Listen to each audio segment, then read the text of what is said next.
is Jared Rand. Welcome to the Global Guided Meditation Call for Sunday, March 2, 2025, after 3:15 p.m. Eastern. Have you ever wondered what your life would be like if you were truly free from the mind? What would even one day be like for you? Imagine that day is today. Birds are singing, the breeze is blowing, whatever, wherever you're at on the planet. You're able to hear, smell, and feel the beauty of it all. Of course, you could hear what the mind was saying if you paid attention to it. Yet, you choose instead to observe it and not get caught in its entangling dramas. Being the divine witness, watching it all from a higher perspective, you find peace by dropping the mind. True peace is a state of no mind. You can either choose peace or mind, and peace of mind occurs only when there is no mind. Our whole journey with this life and all the lives before that is to discover all the things we are not. It's kind of a process of elimination. We discover that we are not this body, that we are not our names, that we are not our possessions, we are not our status. We're none of that. It's all temporary. What are we? Pure consciousness. The God, which is in all and everything and nothing. So we're on this trek, so to speak, to discover that, to open it up for ourselves. And once and for all, know that we are an omnipotently powerful being that never dies. That we go on and on and on throughout eternity. Billions, maybe even trillions of years.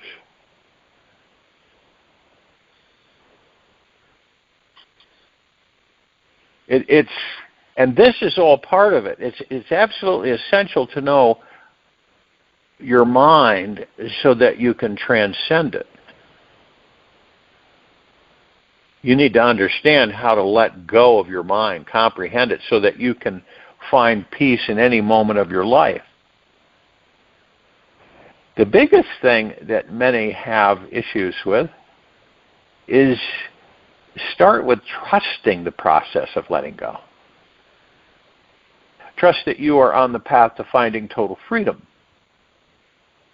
from the constant chit-chat in the mind. And this choice is the first step on an infinite journey.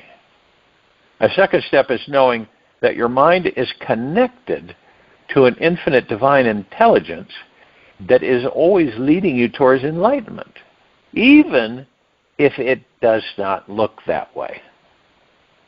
Third step is to imagine what it feels like to be free from your past, future, all your desires, inhibitions, fears, doubts, worries, and expectations.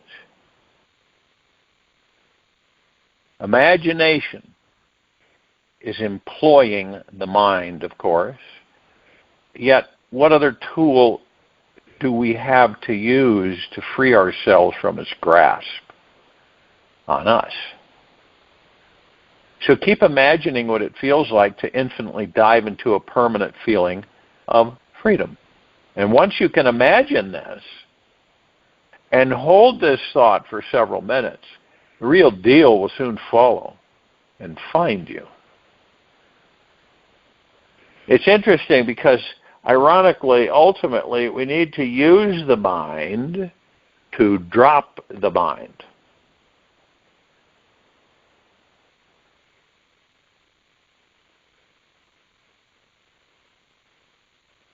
To find total freedom in this life.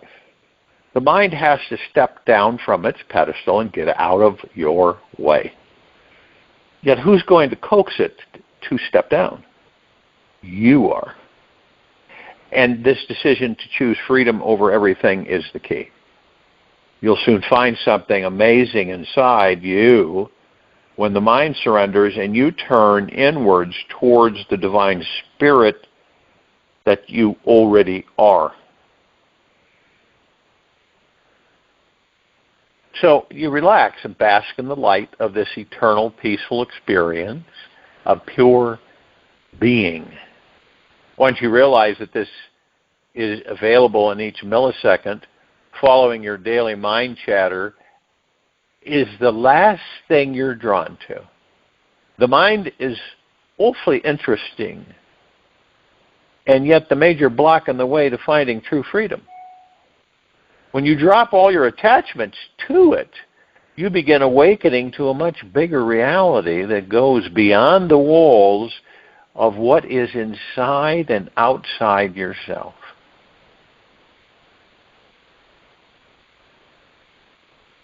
When we deeply realize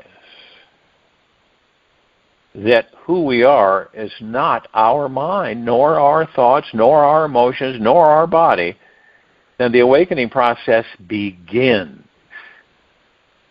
Start with finding the silence between each thought, the space between ideas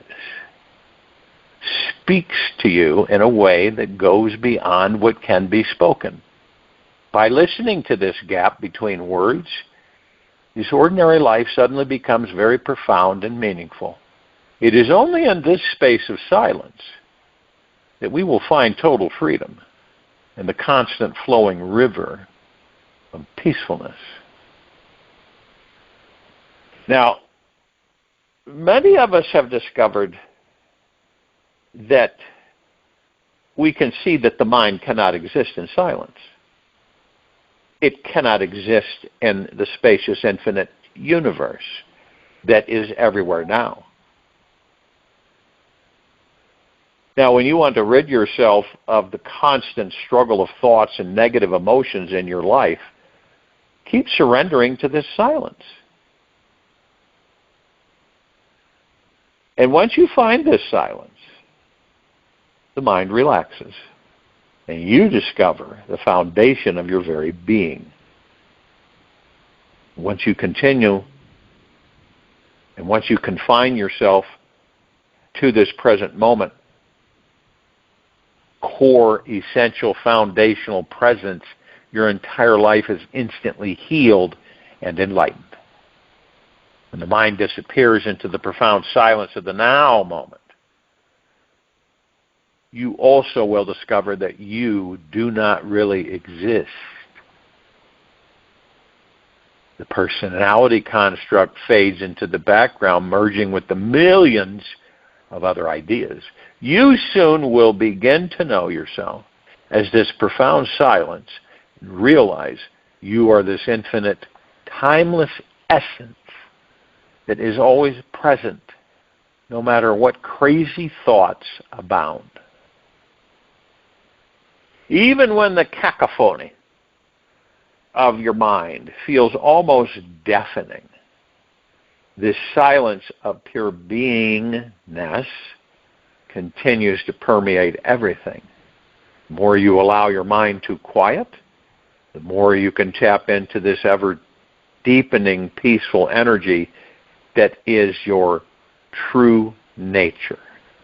You are naturally this vast, calm reservoir of silence. Even when your mind causes ripples in the surface of this lake, stillness at the core, your being is never touched.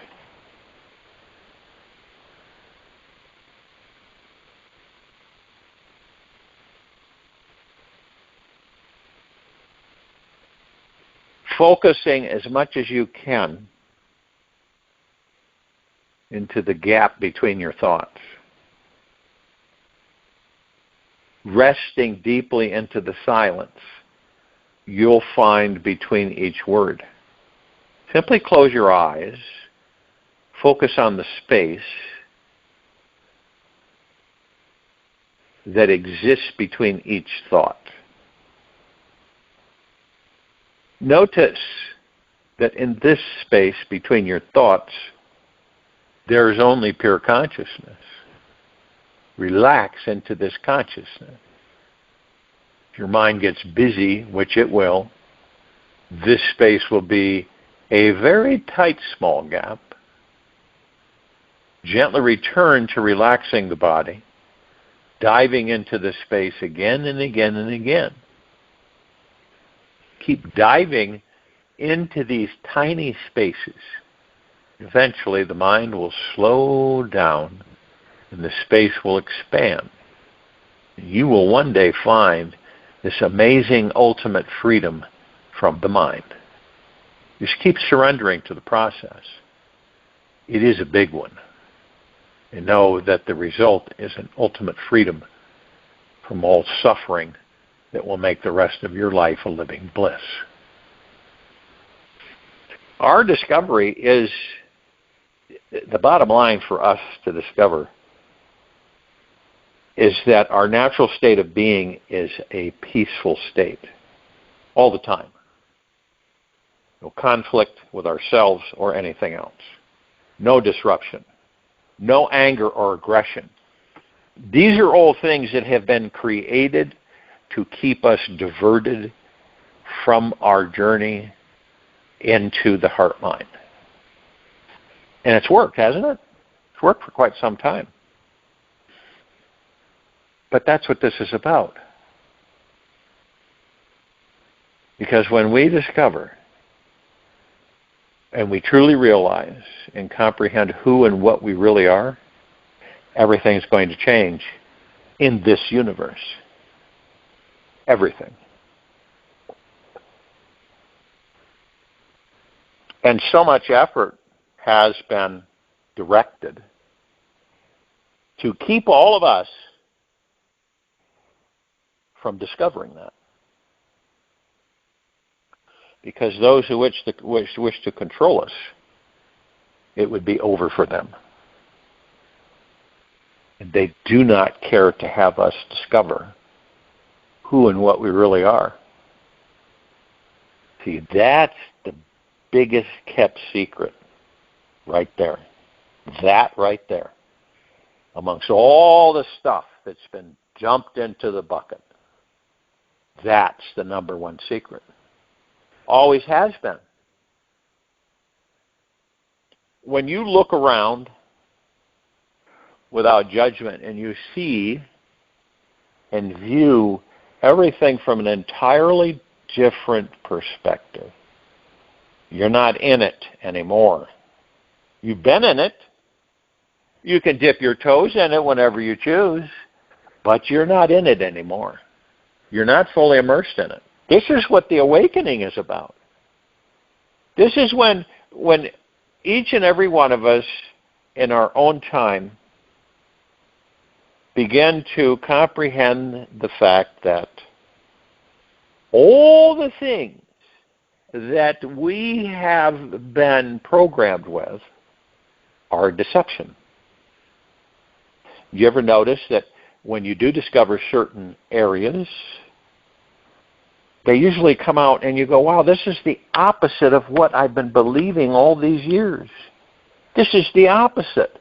The truth that you discover is the opposite of what you have been programmed with.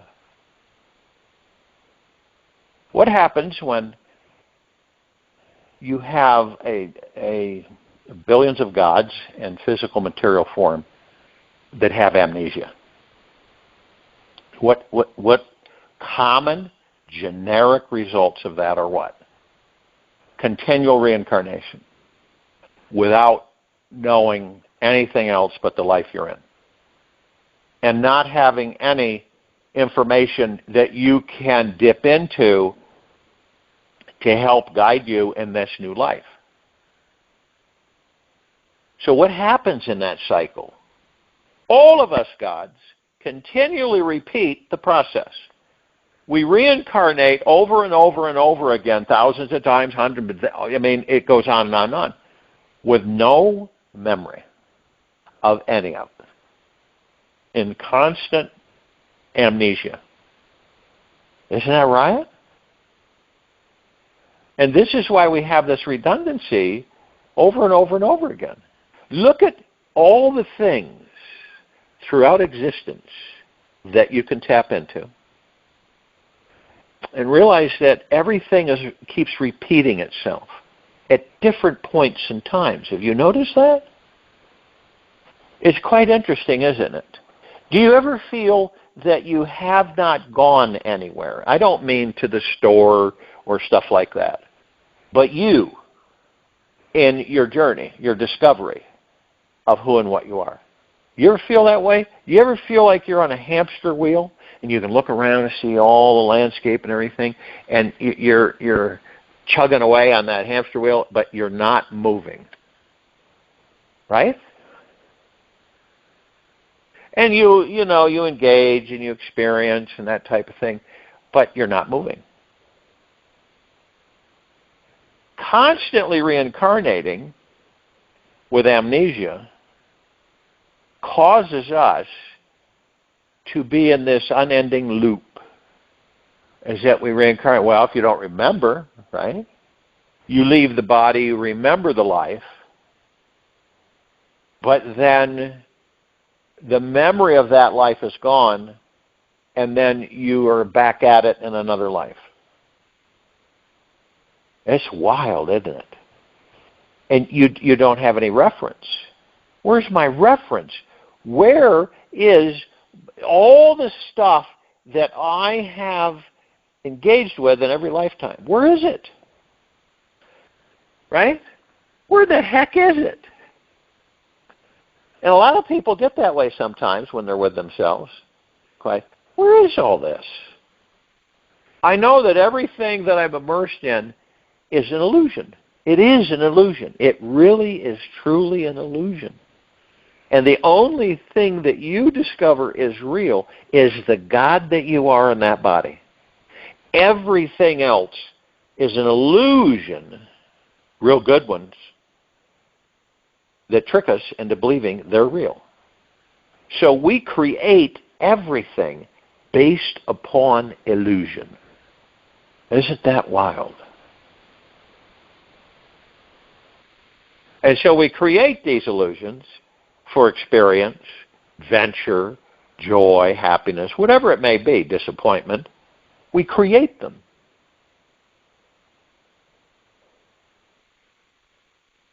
What would you do if one day you woke up and there was no such thing called time? What would you do? How would you feel? That there were no watches and no clocks, nothing. What would you go by? The cycles and the energies and the frequencies. Well, it's daylight, so you're active, right? And then you become fatigued or tired, and it gets dark, and you sleep.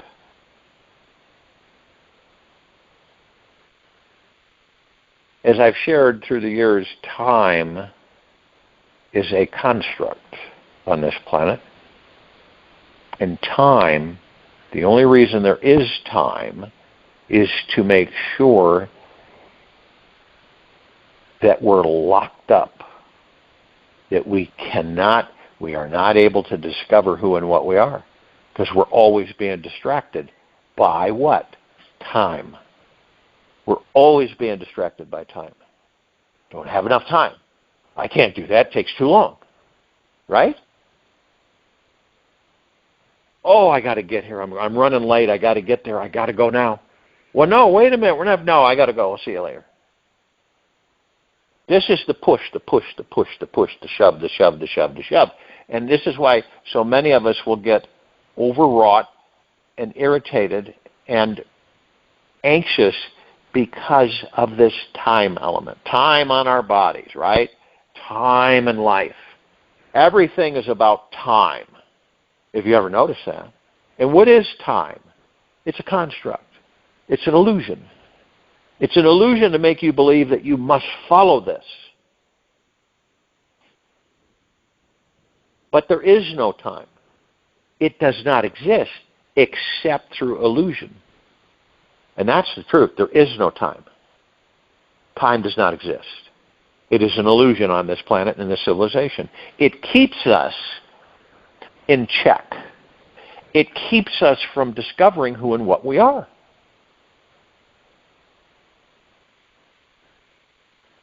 You believe in something, right? You believe that, the body ages, right? And it's just a time after time. Well, after so much time, the body, it ages and it dissipates and it disintegrates. But look at the deep belief that you have in the time. You think that has some form of powerful impact on your body? Because what happens is that you'll be interacting with somebody, talking with somebody, conversing, and you get on the subject of your body, which happens all the time with people. And you say, the one will say to the other, when you get this age, this is what happens. You ever notice that? We embrace that, and it's all an illusion. It is a proven fact that our ancestors kept themselves healthy way beyond 300 years, 400, 500, 600, 1,000, 1,500, 3,000. Did they take medicines? No. How did they do it? They did it through heart-mindedness, through meditation. And now, we celebrate the fact that we can make it to 90, 95, 100, 105, 110, 120. But there's not a lot of people on this planet that are even 100. They're very few. And when you look at them in their physical form, you really can tell. Their movement and everything else. I'm talking about youthful existence. Youthful. What does that mean? You have a spring in your step at 300 years old. You have a spring in your step at 500, at 1,000, at 1,500, at 2,000, 10,000, 20,000. You have a spring in your step. You're young. You're youthful. Sounds a lot different than how we've been taught and trained to believe, isn't it? You've been taught that that's your body. You are your body. You are your name. You are your dress. You're this, you're this, you're this, you're this. And that's all false. All of it. Now, I'm not talking about you walk around and go, I don't have a name. None of this is me. You have the guys in the white coats come and take you away. I'm talking about within knowing that this is all a story. It's a story. It's like you read a storybook. Remember as a kid you read a storybook? Right? Or you would have your parents tell you a story. This is a story. This life we're in is about discovery. How did we get caught here? That's a big question to ask. How did we get caught here? Where? In this make-believe universe. How are we put here? What's the purpose of it? Okay. Well, we're always creating to learn and experience, right? But we can't know all that experience that we have compiled, because then we would discover who and what we are, and those that wish us not to have that would be finished. When I say that we are irrefutable, omnipotently powerful, supreme, manifesting, abundant beings that never die, that's a fact. It isn't hearsay. And I do it on a repetitive basis so that eventually it springs to life within each and every one of us. And through heart-mindedness. We're powerful beyond imagination. But yet we're constantly being made to believe that we're the opposite of that. That you are that body, that you are that name. It's time to eat. It's time to go to sleep. It's time to do this, or it's time to do that. You see how easy it is to be controlled when you don't know who and what you are? When you don't realize that you're the master and commander of all that there is, ever has been, ever will be, ever beyond, and forever, that you are plugged into a cosmic consciousness that is in all that there is, ever has been, ever will be, forever, beyond, and forever, and ever will be, constant. You're in this human, organic form for a temporary time period, just to experience. That's it. It's no different than you say, I've never tried that before. I'd like to try that and see. I'd like to do that and see, what kind of experience I get from it. That's what it is. We do things as the gods that we are because we're curious. We want to know how it feels when we're in an organic physical body. We want to know this. We're curious. So we create it, and we experience it. Now, the one element that is really out of kilter, and many of us are beginning more and more to comprehend that, is that we don't ever remember. We should remember everything, as we go along. Okay, you're in a life. And you leave, right? You decide to leave. Let's put it that way. You decide to leave that life because you feel that you've done everything you wanted to do in that life. So you leave it, but you retain the experience of that life. Doesn't go away. You don't have amnesia. That's important. That's very impactful. Without that, we're caught in this catch-22. The circle jerk of reincarnating, with no memory of any of it. That's just absolutely asinine. But imagine this, that every life that you have, you remember them, you carry them over. So it's like, okay, do I want to have another life, experience another life? Based upon the life you just left, you may or may not. It depends. You may say, no, not right now. I'm going to go over here and do this. And then later on, might be a few thousand years, you say, yeah, I think I will. But you retain it, see, you can draw upon it. And this reinforces more and more on who and what we truly are in physical, when we enter physical form.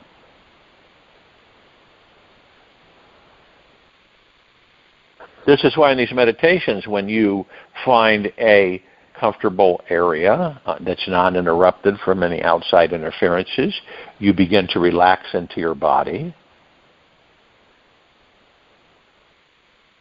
You are still as you possibly can be, maybe like a statue, and you focus on your breath rising and falling.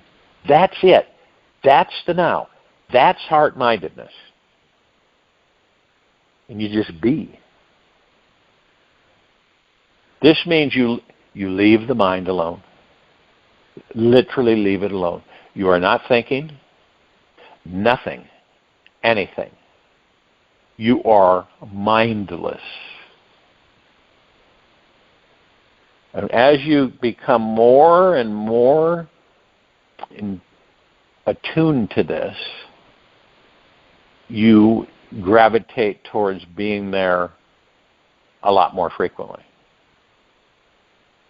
This is how we end up mastering the ego mind, mastering our thoughts, eliminating our mind chatter, all the crazy thoughts the ego mind throws in,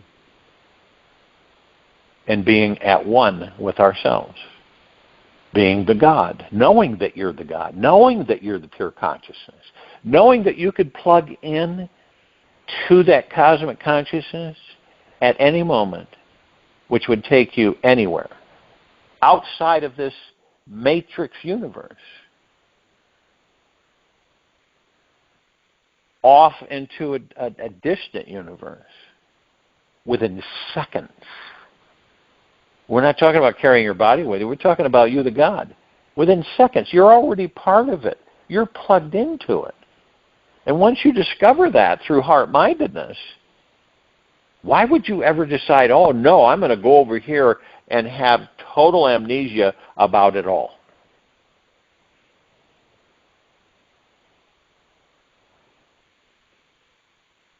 See, this is when you begin to pick up the vibrational frequency, is that there is no time. You're free. You're free to do and come as you please. There is no time. There really isn't.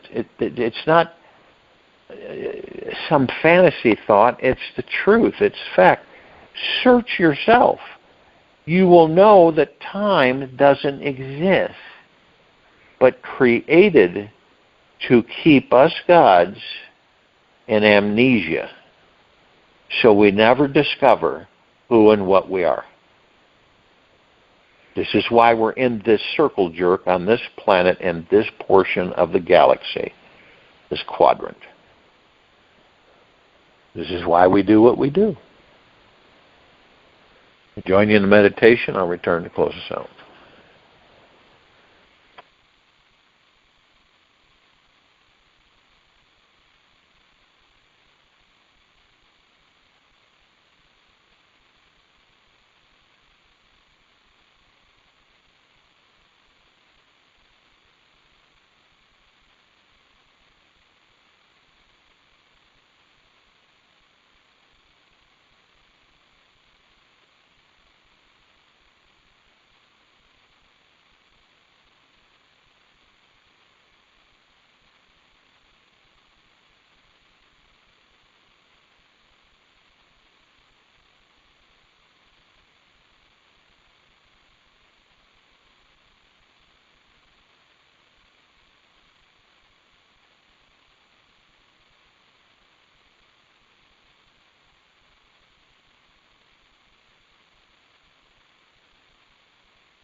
Take an easy and slow breath in through the nose.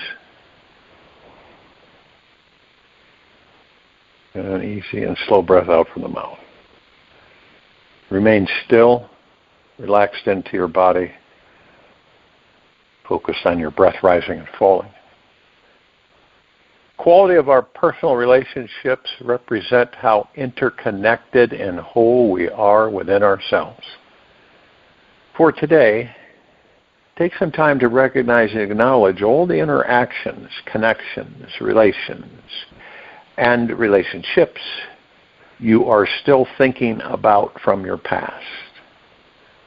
This may seem like an impossible feat, yet just do the best memory recall you can. Go back to your childhood, grade school, high school.